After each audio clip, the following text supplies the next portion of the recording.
قبضہ کر کے چھینا، لیکن سکینہ کی جاگیر یوں چھینی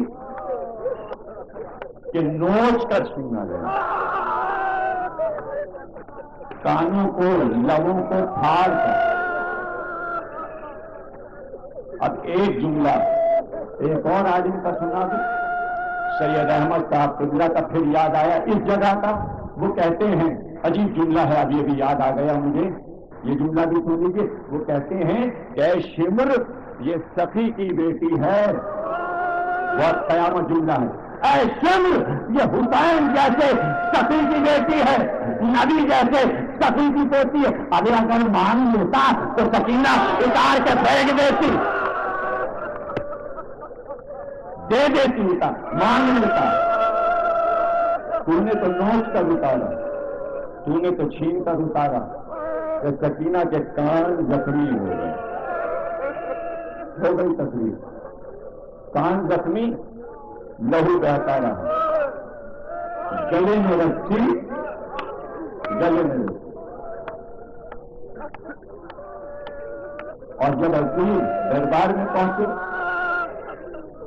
تو سارے گلے ایک رسی، تو بی بی جناب زینب کو جھک کے چلنا پڑتا ہے، اگر جھک کے نہ چلے تو سکینہ کے قدم زمین سے اٹھ جاتے۔ اور یہ دربار کہ ظالم نے بھی یہ دیکھا کہ ایک ہاتھ گلے پر ہے، اور کبھی اس کان پہ کبھی اس کان پہ، کیا تھا کا گلا کس کے بندھا ہے، کان زخمی، رخساروں پہ تماچے کے نشان۔ کیا 4.5 سال کی بچی، کسی کا اتنا چھوٹا بچہ ہوتا ہے تو کسی بھی مذہب کے آدمی ہو، اگر بچہ گر رہا ہوتا ہے تو دوڑ کے آدمی اٹھا لیتا۔ کسی کا بچہ ہو اگر سڑک پہ ٹریفک کے نیچے بھی آ رہا ہوتا ہے تو غیر بھی دوڑ کر بچے کو بچاتا ہے کہ کچل نہ جائے۔ اور یہ نبی کی پوتی تھی اور یہ مسلمان تھے۔ قافلے میں سب سے چھوٹی بچی اور سب سے زیادہ ظلم ہوئے، سب سے زیادہ ظلم ہوئے۔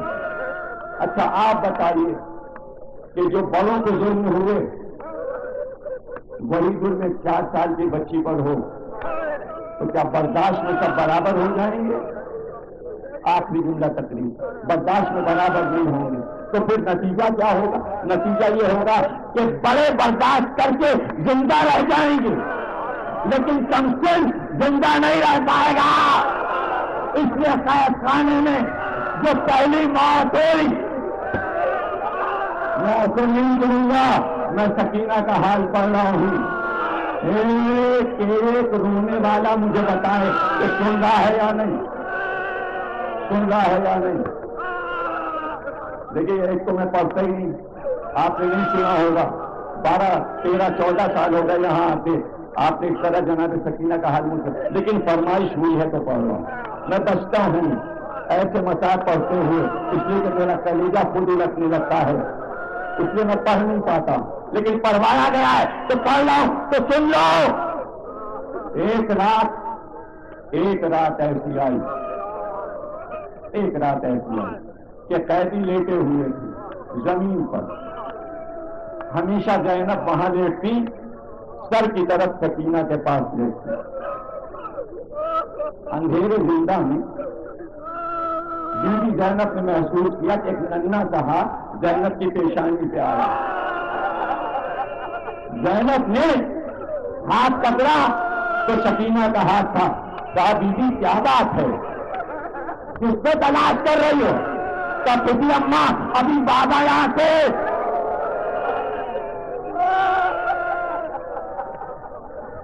ابھی بابا یہاں تھے۔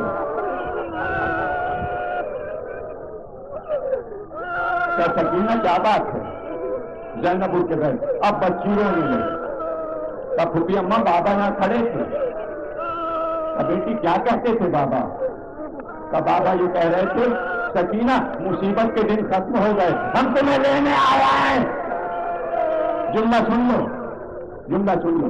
صبح کو فاطمہ زہرا اٹھی، علی گھر آئیے، یا ابو الحسن رات بابا خواب میں آئے تھے. علی نے کہا کیا کہا؟ بس یہ کہہ رہے ہیں فاطمہ مصیبت کے دن ختم ہو گئے, میں تمہیں لینے آیا ہوں. اس خاندان میں جب بیٹی پہ زیادہ مصیبت پڑتی ہے تو باپ لینے آتا ہے. وہاں نبی آئے یا حسین آئے, کیا سکینہ مصیبت کے دن ختم ہو گئے, میں تمہیں لینے آیا ہوں, میں تمہیں لینے آیا ہوں. بچی رونے لگی, ماں نے گود میں لیا چپ نہ ہوئی, پھوپھیوں نے گود میں لیا چپ نہ ہوئی, بھائی نے گود میں لیا چپ نہ ہوئی.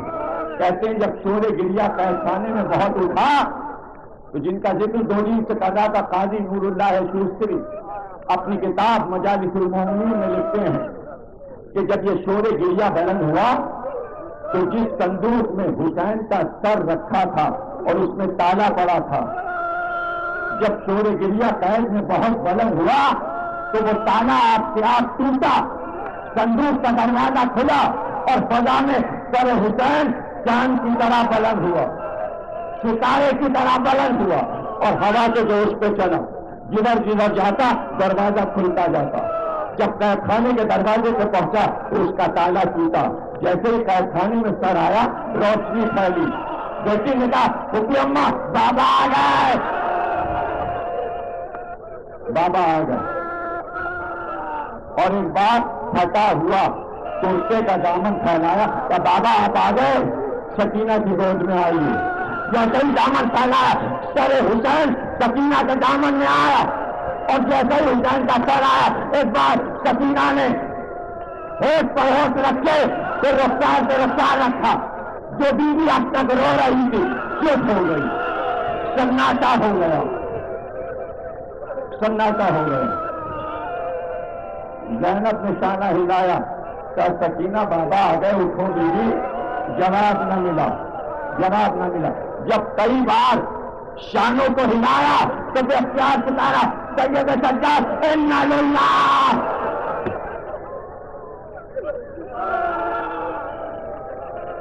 بچی مر گئی,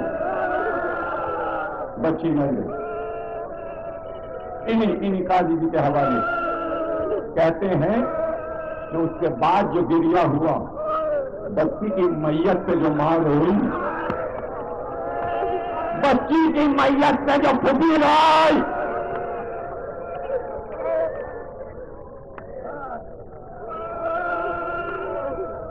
جب گل ہوا چراغ حرم قید شام میں, سکینہ اہل حرم کا چراغ تھی, حسین کا چراغ. قید خانے میں بچی مر گئی. قاضی جی لکھتے ہیں کہ جب بہت شور و گریا ہوا تو یزید نے دربان سے پوچھوایا ارے یہ گریا کیسا ہے؟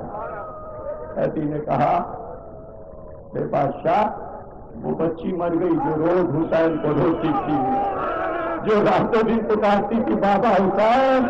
کبھی کہتی تھی چچا صاحب, کبھی کہتی تھی بھیا علی اکبر, وہ بچی مر گئی.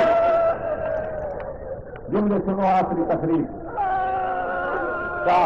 اہل حرم سے پوچھو, اہل حرم سے پوچھو کیا کفن بھجوا دیا جائے؟ سن سکو گی؟ کیا کفن بھجوا دیا جائے؟ بیوی اٹھی جناب زینب اور در زندہ پہ آئیں. کہ یزید سے کہہ دو تیرا کفن مجھے نہیں چاہیے, ہمارے گھر کے لوگ تجھ سے کفن نہیں لیں گے.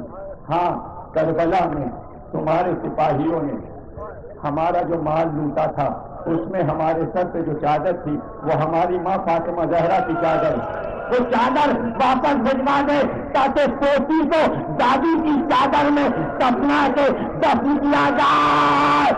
تقریر کا آخری جملہ یزید نے کہا چادر واپس نہیں ملے گی. اب بچی کے دفن کا وقت آ گیا. لکھتا ہے راوی کہ سید سجاد نے اپنا نامہ اتارا, سکینہ کو بھائی نے کفن دیا, سر کا ماما اور بھائی بچی کا لاتا. اور سکینہ بھائی سکینہ